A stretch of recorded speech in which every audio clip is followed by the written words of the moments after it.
Hello everyone and welcome to Euclidean AI. This is from vibecoding to Micro-SaaS. You may have already heard about vibecoding, which is a new way to rapidly prototype software products without writing all the boilerplate code. You simply talk to AI to get the job done. Today we are going beyond just vibecoding. When building production-ready software, I prefer the term Micro-SaaS, which means you no longer need to pay hundreds of dollars monthly for a generic SaaS designed for 1 million+ users and achieve their own ARR targets. Instead, you can use tools like V0 and Supabase to build your own custom product, tailored for your specific use case and audience. In today's video, I'm going to show you how to build the front end for my own company's community page, rather than using Skool. Don't get me wrong, Skool is an excellent tool for teaching and growing your own audience.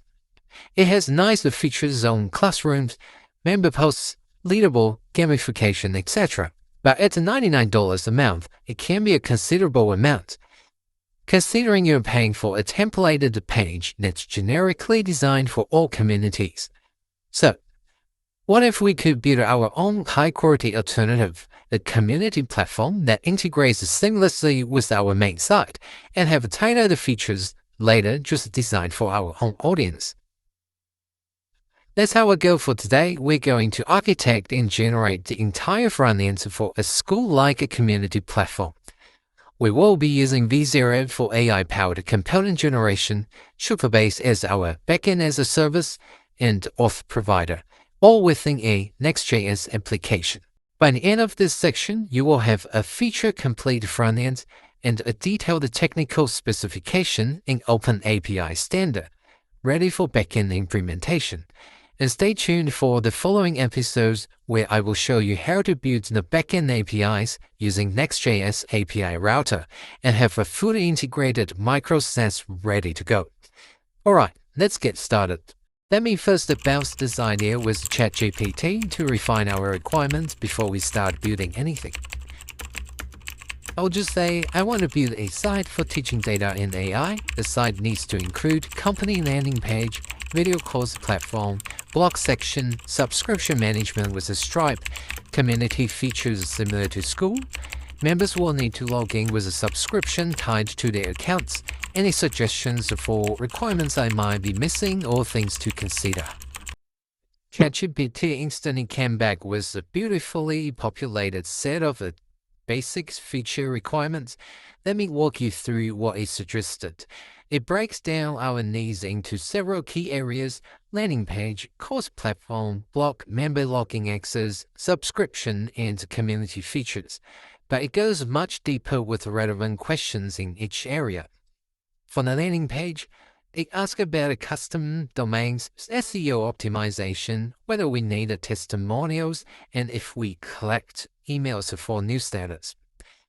For courses, it questions whether we will have chapters or modules, progress tracking, completion certificates, and assessments. It also asks about a pricing structure, individual courses versus all-in-one membership, and whether we will use drip content that unlocks modules weekly. The blog section raises a really good question. If we use a CMS like Sanity, Notion, or just use Markdown in Git, it also asks about reader comments, tagging systems, scheduled publishing, and SEO support. On the membership side, it clarifies login methods, email password versus social logins like Google or GitHub. It asks about role-based access control, team accounts versus individual accounts, email verification flows, and what we need in the member dashboard. For subscriptions and payments, it confirms a Stripe integration and asks whether we will offer monthly, annual, or lifetime subscriptions. Will we have a trial period or tiered plans? Will customers receive invoices? Do we need coupon code support? For community features, it asks if we want forums, live chat, or both. Will there be topic tags, private groups, user profiles? What about email notifications, event calendars, and gamification elements like badge or leaderboard. It even provides infrastructure suggestions, authentication options like Click, Supabase, or Firebase, database recommendations, front-end frameworks, hosting providers, video hosting platforms, and CMS options. It covers development workflows, analytics solutions, email confirmation systems, and even optional features like affiliate or referral systems and content versioning. Finally, it offers to either create a checklist template that we can fill in line by line or build a full specification document. Since we are focusing just on the front end today, I will go with the checklist for now. When we are ready for the full implementation, we can generate the complete spec. Now that we have a detailed list of requirements from ChatGPT, let's put this into VS Code so we can refer to it throughout our development process. I like to keep documentation and requirements directly in my codebase. This makes it easier for me or any other developer joining the project to understand the full scope. One particularly useful approach is to create a instructions.markdown file under .github/copilot-instructions.md. GitHub Copilot will automatically read this file and use it as a context when generating suggestions, making its code completion more relevant to our specific project. Let's go through ChatGPT's checklist and refine it into something more actionable. I will convert these into bullet points and remove anything we don't actually need for our initial version. One thing I noticed is missing is our color scheme. That's actually quite important for maintaining a consistent brand identity. I went back to ChatGPT and asked for a suggestion on color palette that works well with our logo, keeping in mind we need options for both light and dark mode. Great! ChatGPT has suggested primary and secondary colors for both light and dark modes. It's even formatted them into a Tailwind CSS configuration template. Let me see. It looks like it missed the accents and the links color in the config file. Let me ask for those additions. Perfect. Now let's add this into our Copilot instruction file. Now we have a comprehensive set of requirements in a format that's easy for both humans and AI assistants to understand. Let's convert this checklist into bullet points and remove anything we don't need for our initial version. With our requirements fully documented, it's time to start building our front end. Let's jump back into v0.dev and paste in our full specification.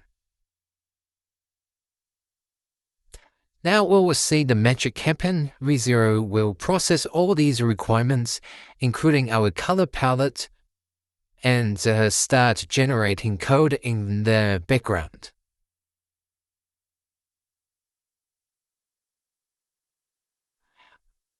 Look at that, we already have a site up and running. I have to say it looks pretty good for the first pass. It's following the color palettes we specified and has all the key components, hero banner features, bosses, blocks, and more.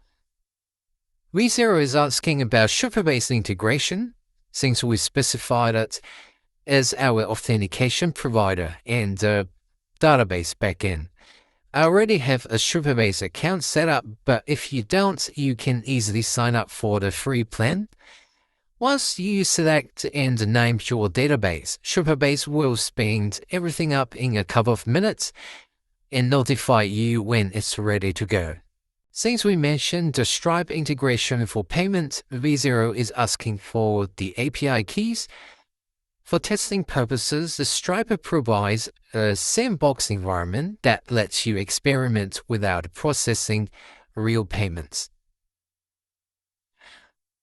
Here in the Stripe dashboard, you can see they clearly mark this as a test environment or sandbox. Let's grab both the public and the secret API keys. V0 is also asking to run database setup scripts. Let's apply these. Then we will revisit them in a future episode focused on backend development. I should mention that while AI can generate much of these code, when it comes to payment processing, authentication, and user data, it's important to have a technical person review the implementation. These areas require responsible handling and careful security consideration. That's actually the value proposition of Euclidean AI. We not only teach people how to vibe code, but we also show you, as a technical expert, how to handle these critical aspects with AI. Security authentication and payment processing require deep technical knowledge, and we guide you through implementing these properly, while leveraging AI to accelerate the development process. Let's take a quick look at what we've got so far. I will toggle the dark mode, and yes, the color scheme looks great across both themes. The courses section is ready to display our videos once we connect real data. The blog section has all the structure we need with the proper tagging and search functionality. Let's check if it's mobile friendly.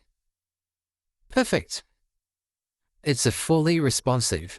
However, I noticed we cannot log in. Let's ask V0 to fix this authentication issue. V0 found the problem. There was a routing mismatch. The login button was linking to /login, but our login page is actually at /auth/login. One thing to note is that while V0 has set up basic email password authentication, social login like Google or GitHub will require additional configuration. We will cover that in a future episode. Let's test the basic authentication by creating an account. The Create Account button doesn't seem to work.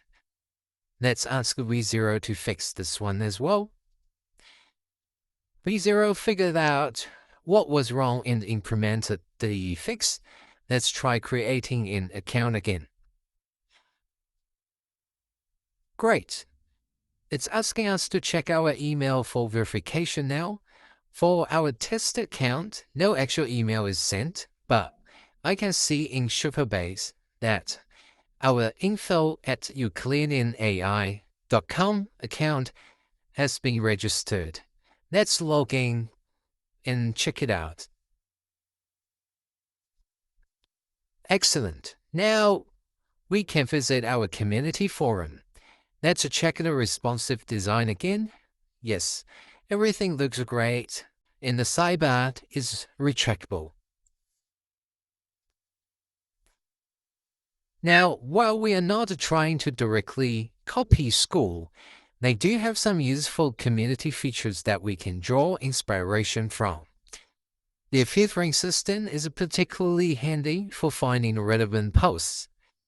Skool has 4 main filters: default, new, top, and unread. To be honest, I'm not entirely sure what rules they use for these filters. So let's ask ChatGPT. Now, with these rules, let's ask V0 to implement similar filters in our community forum. Let's log in again and test if the filters are working. Perfect. The tag filters and the main content filters are now working properly.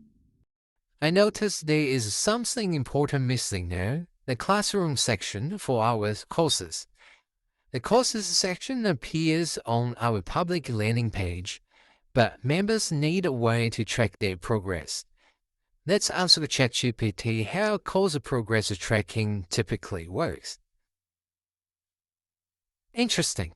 ChatGPT explained that Skool uses a self-marking approach rather than tracking actual YouTube video progress.